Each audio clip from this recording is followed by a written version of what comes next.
Hello everybody, it's Wyvern here with a video to discuss the incoming units from the Hunter and the Beast DLC and what their impact might be on both multiplayer meta as well as the campaign.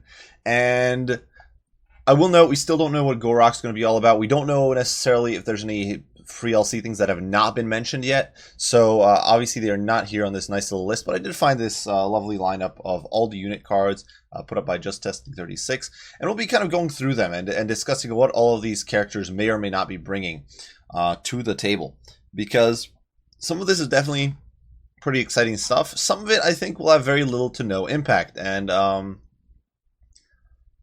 yeah, without too much discussion, let's kind of just dive in and talk about it. First and foremost, we do have the one of the main legendary lords, Nakai the Wanderer, and he's a bit of an interesting fellow. Now, there was for me, there was a huge bit of worry that he's going to get the ability to remove all vigor to nearby units, or give immunity to vigor to nearby units in multiplayer. Now, fortunately, this does not seem to be the case from all the videos I've seen, and from the unit cards, it seems that in multiplayer, he's not going to be able to bring that item or that ability to the field, which is really useful. That said, he does have some pretty crazy abilities. He's got Primal Roar here, which for 17 seconds does grant 22% physical resist and 44 melee attack. That's not bad. That's a pretty substantial buff. The Rampage is practically irrelevant usually. And it's going to make you be... I think what it's going to do is it's going to make Nakai the Wanderer be quite a bit of a death ball machine. Like, you're going to be able to blob him up with, say, honestly, even Source, but especially like Temple Guard or something. Honestly, against a faction like Dwarves, this guy could be pretty friggin' strong. You throw him in. Obviously, this is on Ultra size, I believe, so his HP pool will not be that high normally. It'll probably be around the 5,000s, but still, you could probably, if you're able to shut down any backlines a little bit, this guy could come in with like a blob of Temple Guard, smash into the Dwarven front line, cleave through it very, very quickly, and then push through onto the second line fairly efficiently. He also does have the Miasma of Despair, which I do believe reduces Vigor, Speed, and Leadership by -8. So potentially you could stack this guy with the Shredder of Lustria, and obviously that would be a very expensive combo, because I assume Nakai is going to be I do believe actually we saw him in Dalv Plays' video on the subject. We saw the cost, and it was like 2,000. Lustrian Shredder's like 3,800, which is insane. That's the Dread Saurians have ended up being far more expensive than I anticipated. But it would be a pretty crazy death ball. But you could potentially do like some insane leadership bombing with the Lizardmen. And yeah, all in all, he looks pretty solid. He looks like a bit of a Trog-esque lord. One problem I do kind of see is that he is fairly slow. 50 speed is not great. It's Throg levels. The problem is that Throg does have bonus versus large, and Throg does have Frostbite. So while he himself is not necessarily quick, if someone gets smacked in the face by Throg, they're not getting away all that quick either. Nakai doesn't necessarily have that. He does have Miasma of Despair, which I think is -24% speed, but realistically, his ability to force somebody to fight him is going to be a bit limited. And we'll definitely see how that impacts him. Though, given that I think his price is reasonable, it might not be that much of a problem. Next up, we do have the Kroxigor Ancient. Now, this is a lord choice I'm personally not too fond of. I honestly feel like this Kroxigor shouldn't be lords, but oh well. What can you do? He's got some pretty crazy horns and gold helmet here. He looks pretty dope, won't lie.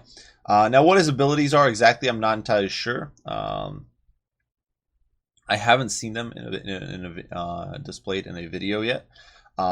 He does, of course, have the usual lineup Cold-Blooded, Encourage, that sort of thing. His actual combat stats are basically watered down Nakai. Much lower melee attack at only 49. 32 melee defense is pretty low. It's going to make him kind of vulnerable. He does have a bonus versus infantry, so that could compensate a little bit. He's going to be a bit more specialized for sure, while still having some versatility, because 49 melee attack is still good enough to threaten large stuff. But obviously not quite the crazy all-crumpin stats that Nakai the Wanderer is displaying. And depending on what these abilities down here are, he may or may not be useful. I know that's kind of a bit of a cheap cop-out there. But I think that unless he's super cheap, for the stats we're seeing here, he's not going to be worth bringing over Nakai. Nakai has some very strong utility. So unless these utility items here are very solid, or he's very cost efficient. I just do not see this guy being super competitive with Nakai. Next up, we do have the Sacred Croxigors, and these are the already named Boxigors. These guys have some... First of all, these guys have some awesome animations. The body slams, the punches, it's all amazing. I love these guys. Aesthetic, it's hilarious. For their actual stats, kind of like I anticipated, they are in many ways like Fimir. Now, granted, they're nowhere near the staying power necessarily of Fimir. They do not have the melee defense especially. They have much higher weapon strength though, and of course no armor sundering. So 100 armor, very solid. They do have some missile resist, probably going to be the same 15% as is available on normal Croxigors, but who knows, maybe that will not be the case. Fairly high leadership, I do believe 80 is definitely respectable. 12 models, they have a little more HP than normal Croxigors, not much, but like a couple hundred more. Their weapon strength is higher at 120. Now, the Croxigor nerf was, from what I've seen, partially rolled back. Croxigors actually got, I think, +3 weapon strength. So, Sacred Croxigors have like 25 more weapon strength baseline. Though, obviously, no bonus versus infantry. They're a much more all-arounder unit. And you do pay 250 more gold for them. This, I think, is a bit of an issue. Like they're paying 250 gold for a Croxigor that's a bit better versus large. And that's basically it. Now, granted, there's the magic damage, which can swing in things in a few fights. Like, for example, Bretonnia against elves. The problem is you don't really necessarily want Croxigors against elves a lot of the time, because elves will gun you down. And against Bretonnia, you've got much better options to bully them, in my opinion, than Boxigors. But, well, I feel like these guys are a little overpriced for what they do. At 1250, you get 10 more melee attack against large and like 25 more weapon strength against large. Magic damage that often is irrelevant. Magic damage is, in my opinion, a bit overrated because in the vast majority of matchups it has little to no impact. So whether or not these guys are really worth it, I just don't see it. Like if their stats were a bit better, 26 melee defense is really bad. I kind of expected these guys to have melee defense more, like both melee defense and attack better than normal Croxigors, but because only the melee attack's better and they don't get that bonus versus infantry, I just am not sure. I'm not sold on the idea that these guys will be a super competitive choice. They just don't bring that much to the table, in my opinion.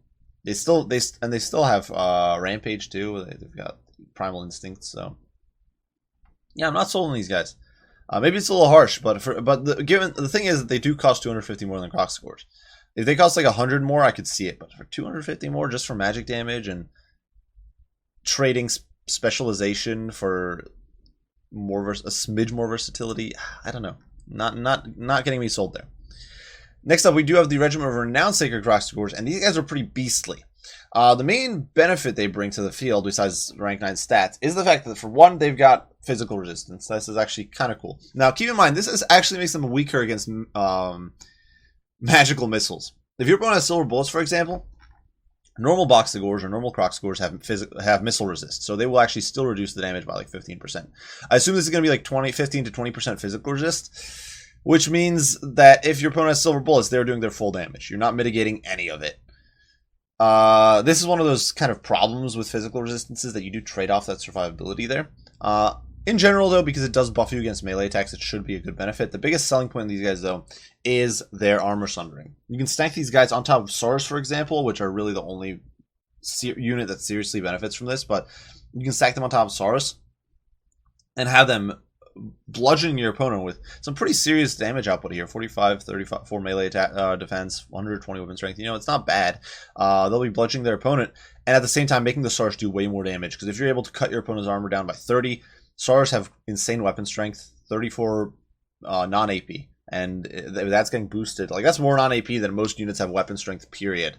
Like, yeah, we could see some pretty insane damage output coming out with these guys. The problem is that they are supposedly very expensive. If I remember correctly, they are 1,700 gold, which is nuts. They're a very, very pricey unit. And for something that's... When we look at the stats, these guys are pretty darn comparable to Fimir, who are hundreds of gold cheaper. I'm honestly, once again, not sold on them. Despite the fact that they're beastly in melee by all appearances, I feel like they might actually be a little undertuned, because once again, you can just focus fire the hell out of them. And they cost you an arm and a leg. They're a very expensive investment. And I think that's a bit of a consistent thing we're going to see here with the new Lizardman units. That many of them are just very, very pricey. Next up, we do have the Razordon Hunting Pack. These guys have already been bashed quite a bit by a variety of YouTubers for not having much of a place in the roster. From what I've seen, they do fire an AP scatter shot. They do cost, I believe, 900 gold, so they're the same as the Salamander Hunting Pack. The actual missile damage doesn't seem particularly high, though. I guess they do have 24 models, so on large. So potentially against dense cavalry formations, or if your opponent really blobs their infantry, I could see these guys getting some sort of impact there. That said, I'm not sold on the idea that it's going to be a consistent performance, and I think that where Salamanders have a lot of... I think Salamanders can, if they're given the right circumstances, have a significant impact on a battle. They can do a lot of damage. These guys, I think, given the opportunity, are not necessarily going to be shining like that. They only got 70 speed, so heavy cap can potentially catch you. The missile damage is not the greatest. 62 is not bad, but given that you've only got 115 range, you've got to close pretty far. Getting those opportune shots is going to be tough. Trying to get into a position where your opponent is not gunning you down with their own missile play, or their cav is just charging into you, is going to be a toughie. It's definitely going to be rather frustrating and annoying to deal with. And I just don't see these guys being too competitive in light of that. Maybe if their damage output was much higher, I'd see them being more useful, but with only 115 range, yeah, I think it's going to be an issue. Next up, we do have the Amazon, I think it's supposed to be. I don't know. Amazon Barbs. These guys are Razordon Hunting Pack, but with poison. And once again, I just don't see the value in these guys too much. They're going to be even more expensive. I believe they cost 1,200, like the Umbral Tide. The Umbral Tide is actually pretty insane, because you get stock on an anti-large unit that normally is pretty flimsy and squishy. It's actually a huge saving grace. But for the Amazon Barbs here, they do have some missile resist. So I'm not entirely sure how much of a missile resist that is. If it's like 15%, that's pretty trash. If it's like 50% or 40% or 30%, something like that, something more in the ballpark of Chameleon Skinks or units like that, I could see this being a much more valuable unit, perhaps. But with normal missile, with like lower end missile resist, this is definitely not going to be worth it. The poison attacks, honestly, Lizardmen have poison out the wazoo. Every monster with a Howto has Skinks throwing poison. Chameleon Skinks, poison. Skink Skirmishers, poison. Every Skink Javelin has poison. They've got an entire hero dedicated to shooting darts with poison. Like, half their lords do poison in melee. It's just a very useless ability, essentially, in the Lizardman roster, because it's so all over. Like, it's everywhere. So you've got so much availability of poison. And in this case, it's not even particularly flexible poison, because you can't get a nice consistent shot. Like, for example, with Skink Chief, you can shoot into a specific spot. No, you're not going to friendly fire your troops and just be poisoning an enemy unit. You don't have the 360 fire of Chameleon Skinks, Skink Skirmishers. I just don't see the versatility here with the poison. I don't see any huge amounts of utility. It's just a very, very expensive unit for that. And yeah, unfortunately, I just don't see the selling point on these guys. Poison, yeah, it's great. You have poison. Like, it's not like the Empire or High Elf roster or something, which just doesn't have access to poison, essentially. Or I guess High Elves have Shadow Walkers, but realistically, you don't have access to poison. Then that would be a game changer. But in this case, where the faction has access to game changer or to magic, or wow, I can't even speak, to poison on like every other unit, I just don't see it as being particularly valuable. We do then have the Feral Dread Saurian. This guy, 2,300 gold. So stats are insane. Obviously HP once again, this is all on ultra side, so the stats are lower than this. It's like he's like a little over 10,000 on ult on large. Abysmal melee defense at only 26. He does have armor, and I assume it's gonna be like 25% missile resist, so he's gonna be pretty tanky to missiles. Definitely more so than a mammoth. But you are paying 2,300 for him, and he does rampage. So that could be a problem. Usually not that much, because you do have cold-blooded. Very bad leadership at only 60 base is going to be a huge issue. Like, paying 2,300 for a unit that essentially can get surrounded by cav or peppered by missiles and routes, and then can get run down and off the map by like any cheap trash, is going to be a problem, in my opinion. The unit is not particularly... I actually think the Feral Dread Saurian, and this is the cheapest budget one, might actually be overpriced for what it does.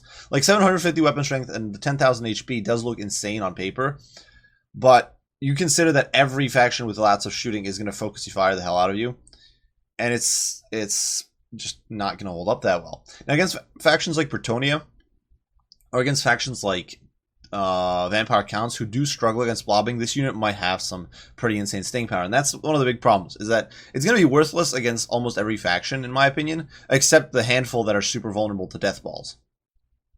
And that's one of my concerns with the Dread Saurians. Is one of the things I'm kind of worried about, sort of screwing with the unit's balance and screwing with how it performs, because yeah, right now if I saw this as Empire, I'd be thinking, like, free meat. We've already seen quite a few of the replays, including ones against like Norska and factions that are traditionally not missile heavy, demolishing these guys with hails of javelins. Like, you can hit this guy with an armor sundering, and Norscan javelins will, or not armor sundering, Plague of Rust, and this guy's going to go down like a 9-pin. He's not going to last very long. His mobility is barely better than a Mammoth's, so killing him off is not going to be too tough if you drop that armor down a good bit. And he's going to, because he costs so much, it's going to be very difficult for the Lizardman to get the width to really shut down your missile play. And the same thing can be said for the rest of these guys. Like, the Howto variant, yeah, it doesn't rampage. Yeah, it's got some crazy missile damage, but it costs 3,200, and it's got 70 leadership, but it costs 3,200 gold for a unit that essentially doesn't improve in melee combat from the base variant. And do keep in mind, these stats, while the weapon strength looks insane, keep in mind you've only got 52 melee attack. That's not crazy. I believe even a Carnosaur, when fighting against large, will have higher melee attack, because you've got Frenzy and you've got the bonus versus large of like 30 or 35, I believe, on that unit. Which is pretty nuts. Like, a Carnosaur jumps up to like the 80s. This guy's ability to duel single entity large characters is, in my opinion, going to be a bit limited. Because yeah, you might expect the big boy to be able to duel, but outside of that very big HP pool soaking hits, he's going to be taking every hit that's going his way. Someone like Kolek's walloping him, he's going to be hitting every time, basically. This guy's going to be whiffing a lot of the time. 52 melee attack, Kolek I think is like 50 melee defense or something. You're going to be hitting less than 50% of the time. So potentially Kolek will beat the snot out of this guy. I wouldn't... granted, the missile damage here will probably skew that in the Dread Saurian's favor, but just keep that in mind. And if you're fighting like 2 big monsters or something, it's going to be even worse. And for the price of this unit, a faction like Chaos, and Chaos is like less designed for this missile play, could bring like a Shaggoth and double Marauder Horseman with throwing axes. And I think it doesn't take a genius to figure out who's likely to win in that sort of engagement. So yeah, the cost is just a killer. 3,200. Like, these stats do look insane, but ultimately you got to keep in mind it's a slow monster that's got no breath attack. It's a very big target, and same thing for the Shredder of Lustria. You've got Dread Aversion added, and even more leadership because of course it's a rank 9, and much better melee stats because it is a rank 9. And but the only big additions here are Encourage as well as Dread Aversion. Now, granted, potential for leadership bombs is going to be huge, but 3,800, a third of your army, like, or a quarter of your army for the Howto variant, 3,800, almost a third of your army for this guy is just insane. Once again, against a faction like Bretonnia Vampire Counts who do struggle against deathballing and don't necessarily have the best tools to crack single entity large monsters, especially when they're stacked on halberds. Like the thing is, you could easily just stack them on like 2 Temple Guard or something and have them alongside Life, because we are getting Life Slan. I should mention that we're getting Life Slan as well as Fire Slan apparently. But you stack this guy alongside that, and despite unit caps, it will be a very abusive blob probably to break. But still, 3,800 gold for this guy. He's going to be useless in the vast majority of matchups, in my opinion. A bit of a meme sort of gimmick unit, and not much else. I guess before I move on to Empire, I should mention that we are getting new flavors of Slan. We are getting the Life Slan as well as the Fire Slan. These guys are the same as far as I'm aware as normal Slan, but they bring new lores of magic, and that's going to spice things up. Do keep in mind before you're terrified that we're now going to see single entity death balls just spamming Lifeblood or Earthblood and Life Bloom and Regrowth and just never dying. Keep in mind, there are new unit limits being implemented. Single entities seem to now be limited to 3 max, or single monstrous entities are being limited to 3 max for every faction by the look of it. So we don't really have to worry about that as much. But definitely going to be interesting to see how that spices up playstyles for the lizards. And with that, I feel like life especially is going to be very helpful because they have some very high HP pools and they don't tend to rout, so getting benefit from healing is going to be easy. Lore of Fire, though, definitely not terrible. It does give you access to magic damage, which right now lizards still kind of struggle to get. Like, they get it from their Slann, and now they do have the regiment around Temple Guard, and they're going to get the box Igors, but still, it's going to be nice to have more variance there. Now, for the Empire, if we look here, first and foremost, of course, the Hunts Marshal Wolfheart. Now, here he is roided up a little bit in campaign. He's got some abilities and items. We can't actually see all of what his items are doing here, but we can see some of his, at least getting a glimpse of some of his stats. Combat stats somewhat low. It looks like his melee defense at baseline is a little lower than his melee attack, so we can assume it's going to be like 50. Weapon strength, not impressive. Honestly, this guy's a bit like a Lithanar, but without the martial prowess, so a bit weaker in melee combat. Also seems to be a bit slower. 38 speed seems to be with a buff, so he's probably in like 35 or something without it, which is not amazing. Good leadership, armor. I assume this is either baseline of 40 or 50, because it is buffed here.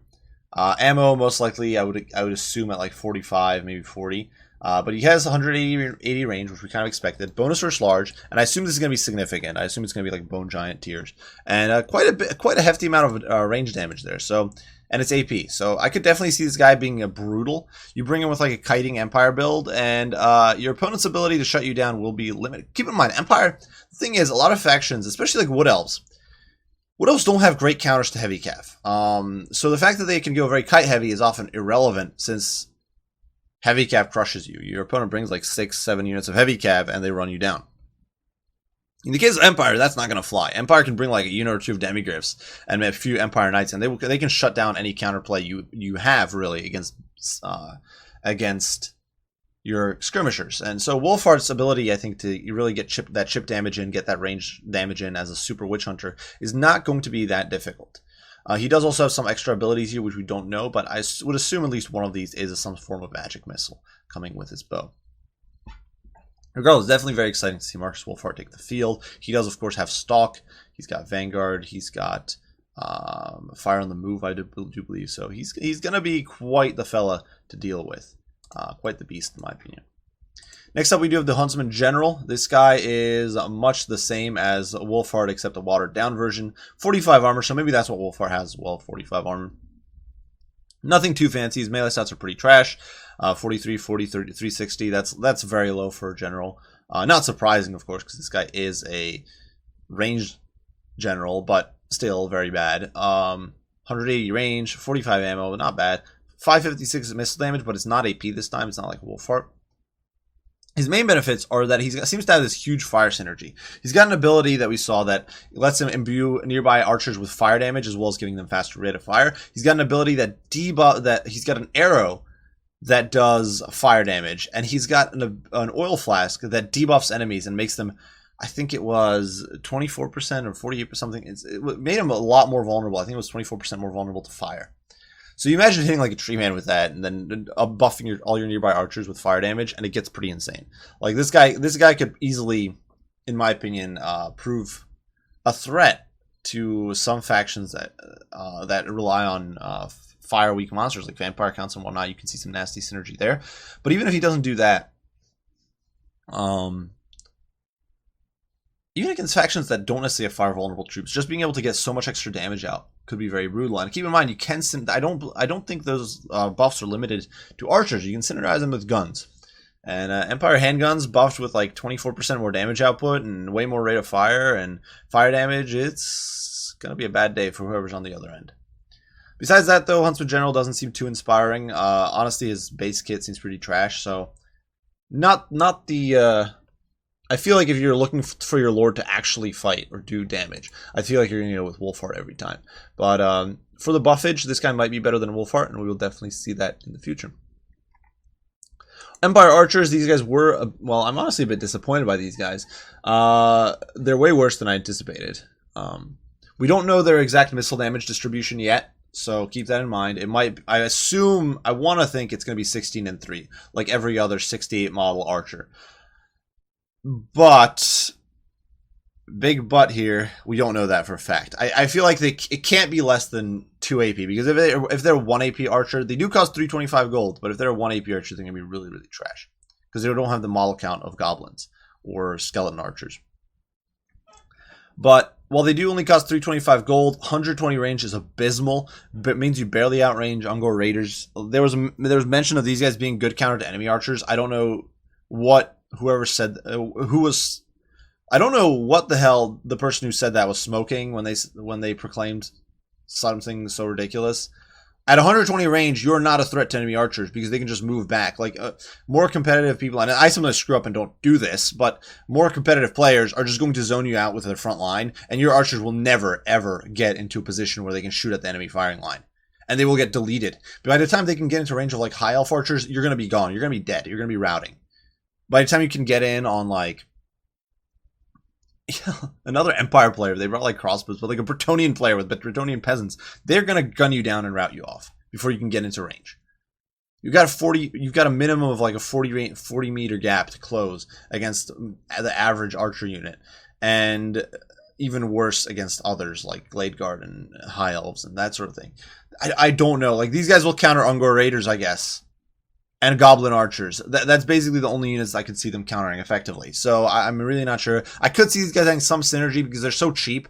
At 325 gold, you bring a couple of these guys, you hit something with Plague of Rust with Gelt, and they'll delete it, and they cost you nothing. You could, like, it would be super cheap combo. Bring like 3 archers and Gelt. But for the counter archer role, these guys are definitely not your go-to, I think. 120 range, yeah, no, not cutting the mustard. And I'm not too fond of this design. I would prefer 140 range at least. I'm not too surprised they have less range because they wanted to differentiate it from crossbows, but at the same time, this unit is kind of redundant with crossbows, and that's just something you have to accept when you're putting this unit in the game, in my opinion. But 120 range is really abysmal and worries me about this unit's combat capabilities, despite how cheap it is. We do have the Regiment of Renown, Archers, the Deathjacks. These guys almost feel like a joke. Yeah, they're archers that have snipe and stalk and vanguard, and I assume they can fire 360, but 120 range. Snipe is literally almost never going to come into play. Like, your opponent is going to see you by the time you're trying to shoot at anything of value. Your opponent is going to see you long before then. Like, it's hard enough to get value out of snipe on the gray, who have 180 range. The only units with snipe I can think of that really tend to get value out of it are Waystalkers, kind of, because it's one entity, so it's easier to maneuver. And then the Regiment around Giselles. 120 range with snipe, nobody gives a crap. They're just gonna spot you and kill you. And like, at 120 range, by the time, the thing is, usually your opponent will have a shielded front line out in the front, or cheap chaff out in the front that you don't want to waste your shots on, and you're trying to get shots on the back line. And by the time you close enough to get shots on the back line with 120 range, you're de-stalked, you're decloaked, your opponent sees you, and they are shooting back. And I'm getting a little heated here, but this is like a really stupid design for Regiment of Renown. Unless these guys are really cheap, I don't see them as being valuable. And honestly, having stock on such a cheap unit just seems like a waste, because honestly, I don't care if this unit lives or dies. This is probably going to be like a 400 to 500 gold unit. I just don't care if they're dead. They're too cheap to matter. So this is like a kit I'd gladly have on like the Huntsman or a more expensive archer unit.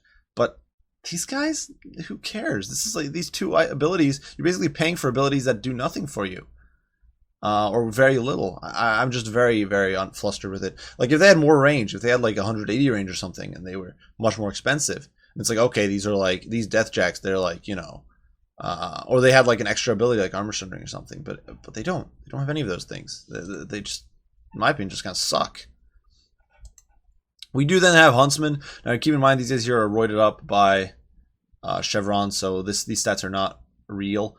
I do believe it does look, now keep in mind, it does look like their base leadership is 60, because right now I think they've got +8 from flank secured.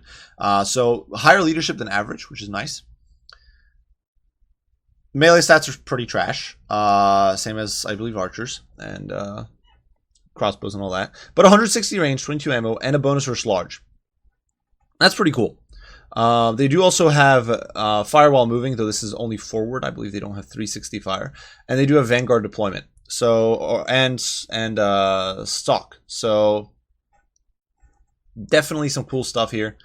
Definitely could be interesting to see how these guys work. Now, to be honest, I don't necessarily, because they don't have 360 fire, I don't necessarily see them being used in a traditional skirmisher role, but I could see them being used in a backline to delete enemy monsters, especially with Geld. Like, you hit something with Plague of Rust, these guys delete it in seconds. I assume the bonus for Large will be somewhere between 6 and 10. My guess is honestly 8, but like, I feel like the lower end is going to be 6, and the higher end at most is going to be 10. And that's really pushing it. I can't see it being 10, but you never know. This unit, though, could definitely shake things up. Could definitely be your budget choice against factions where you don't necessarily need the AP or you want a little bit of extra range. I could see these guys being very, very valuable. And having extra leadership compared to normal archer units could also be nifty. It's kind of a limiting factor sometimes, is that leadership on Empire missiles is very bad. It's only 50. So being up to 60 could definitely help these guys stay in the fight a little longer. Then we do have the White Wolves, the Regiment of Renowned Huntsmen. These guys, in comparison to their normal friends, have much better melee stats, looking at Free Company Militia tier. They do have immunity psychology. They do have, and that is, of course, going to synergize rather nicely with that. I mean, the immunity psychology will synergize rather nicely with their improved leadership and better combat stats because they'll be able to hold that much better. They're not going to rout as easily. And they do have Encourage, so the Encourage not necessarily super valuable, but the extra melee stats and immune psychology, I could see making these guys very useful if you're doing a Vanguard play, or even if you just need some slight backline defense. These guys can help stall while your other cheaper archers get away, because these guys do have the combat stats for it. 36 melee attack and 32 defense is not bad. That's better than Empire Swordsmen, who have 32 and 32. The weapons strength is not bad either. 28 is nothing to sneeze at, so these guys could definitely be a useful unit, both in supporting Vanguard builds as well as in just general backline defense. Then we do have the War Wagons. The first one is, of course, loaded full of Outriders. And, yeah, so these come in units of 3 on large. 90 armor, nothing crazy there. As far as the chariots go, they're very bad as a chariot. They don't even have bonus versus infantry, which I'm surprised by. But, yeah, no bonus versus infantry, abysmal stats, not the greatest charge bonus. Obviously, they can do some damage. Like, a Luminarch, if it runs through a unit of cheap, squishy infantry, will do like 200 damage on the drive-by. These guys, if you hit with 3 War Wagons, and these guys are each like a single Luminarch, or each model here is like a Luminarch, you might be able to do some okay damage to squishy trash. They do cost 900 gold, though, or 950 gold, I believe. But 360 fire, firewalls, I believe firewall moving. 130 range is not bad. 34 missile damage, and as long as you're able to just kite away, they could definitely counteract most enemy skirmishers. They could. 200 ammo means that over time, the amount of damage they can do is going to be pretty nuts. Like, if you think about it, yeah, 200 ammo, and there's 6 models in there. 18 models. Keep in mind, it's 18 models in the whole unit. So, or 18 models of gunners in the whole unit. So, rather than seeing it as a case of I'm trying to think of how to word this. Rather than seeing it as a case of, oh, you just have 6 Outriders, so of course it makes sense. I'm actually a little concerned by this ammo count. Because you've got 18, essentially each unit is 18 Outriders. With way better armor, less mobility, better utility in combat, more survivability in general, 360 fire. It actually kind of concerns me because with 200 ammo, that is an insane amount of ammo. If you got 18 models with 200 ammo, normal Outriders don't have like a tiny fraction of that. This is going to be like a roving fortress that is never really under serious threat. I'm not even sure, like, yeah, I don't know. 200 ammo just seems insane. I don't know if that's a bug or if I'm missing something with the display. If it's actually like divided up between the models here. Because if it was divided up by the models, you have 30 shots per model, and suddenly makes a little over 30 shots per model, and suddenly it makes a little more sense. But yeah, honestly,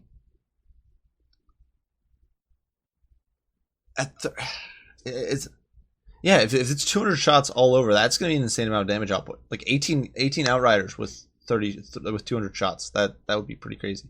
So that's something I'm kind of curious to see, how if this is just a bad display or if it's really just going to be this insane. Because this unit, the amount of damage it could do over the course of a long game, if you remove your opponent's larger ability to shut these guys down, this unit could potentially just kite them into oblivion. So it is a little concerning there. Once again, I'm not sure. Maybe this ammunition display is weird. Sometimes ammunition displays are not entirely accurate. War wagons. So yeah, with the mortar. Well, it's a short-range mortar, 40 less range. Has less ammo at only 16. But I could see these guys being very valuable. Having a mortar that doesn't have to... or having a mortar that can easily flex away from trouble. And honestly, if like your opponent tries to run you down with hounds, this thing might actually be able to like fight them off. You can like crash into them and run them over. It's going to be useful. Having a more flex... Now, granted, this unit costs like 1,100 or 1,200 rolls, so definitely a lot pricier than a normal mortar. But the fact that you don't have to dedicate spears and units to protect it, and honestly, even with spears, oftentimes your artillery just gets shut down. So this way, like, you've got a pretty survivable unit that can just run amok. And once it's out of ammo, once it's out of those mortar shots, it can then engage in melee. Is going to be pretty cool. I could see this unit having quite a bit of utility on more sort of light-footed Empire builds where you're not trying to engage immediately. Could definitely be useful. And the Hellblaster version, the Black Lines. This is one unit that has me really hyped and a bit concerned. Now, low ammo count, of course, lower range than a normal Hellblaster and all that. But it's still 3 Hellblaster, and it costs 1,800. But it is still a Hellblaster on a chariot, as haggard of a chariot as it is. Imagine that, for example, like some of you guys have probably seen my bit of a cheesy, scummy anti-greenskin build where I bring like a steam tank and a horde of cavalry and just a cheap front line. This unit seems like the perfect thing to like implement in that sort of composition. Because now you got a Hellblaster on top of that. Now you can decimate infantry ranks. You got an extra source of AP damage to crush like Ragnarok spiders. And it's mobile enough to kite. It's not as fast as cavalry, but like you've got all this heavy cav that can kill the enemy cav. So this guy's never coming under serious risk. 90 models at 3,400 or so HP, or sorry, three models at 3,400 or so HP with 90 armor is pretty damn tanky. These guys are not going to go down quickly to enemy archer fire or missile play or light cav. You protect them a little bit, and these guys could be insane against like greenskins and stuff. You could kite away and just snipe them down over time, and it'll be brutal stuff, man. But yeah, the cost could be a limiting factor here. Now, either way, as far as the changes that these units could have in campaign, well, most of them I don't see too much of a change. Now, depending on the tiering of the Huntsmen and the Archers for generic Empire, maybe these guys could shake things up, especially, well, not really the Archer, well, maybe the Archers, because you could get them at tier 1 maybe. But maybe the Huntsmen could shake things up a little bit. The War Wagons, unless you're memeing it up, I actually don't see them as being too valuable in campaign. I feel like you're better off just getting normal Outriders and using them as a weapons team, probably. Because you just get so many buffs for them. Now, Dread Saurians will be a beast in campaign, because they're much easier to spam. You're not concerned about not being able to field a real army alongside them. Cost doesn't matter. Razor Dawns, I think, are not going to be particularly valuable. Not sure about the Boxigors. I actually kind of feel like normal Croxigors might be more useful, because generally, I feel when I run builds with Croxigors, it's usually Croxigors plus Temple Guard. So I don't really care about that extra anti-large. I prefer having that monstrous anti-infantry potential with normal Croxigors. So I'm not actually sure the Boxigors will be the way to go in campaign, but still a cool unit. Still definitely interesting to see. I do feel like many of these implementations, though, in this DLC are either a bit disappointing or not really all that competitive. Many of these units just suffer from being overpriced for the performance they deliver at the moment, in my opinion. And perhaps that's just me, but like I feel like the whole assortment of Dread Saurians and the Boxigors, they're just stupidly expensive for a task. And granted, I guess it might be better if CA goes safe, so that way they don't break the meta by implementing all these OP units. And then, of course, with their slow patch process, it takes a while to fix. But still, I feel like many of these units will be maybe abusive in a handful of matchups, but borderline worthless in most. And not the case for everything. I think the Empire roster, especially here, getting some more useful units. But still, especially the Lizardmen, I think, are getting a little lackluster units here for the cost. But those are just my 2 cents. I do hope you guys enjoyed it, and if you have your own comments, criticism, or your own questions, feel free to ask. If you think there's going to be like more of a shakeup, or you think something there's something I missed about the potential for these units or whatever, be sure to put your comments down below. I'd love to hear them. Love to hear what you guys have to say. Definitely still thrilled and excited about this patch. Looking forward to seeing it hit the live server soon. And yeah, definitely excited to see what the future brings. Leave your comments down below, guys, and I will see you all in the next one. Wyvern out.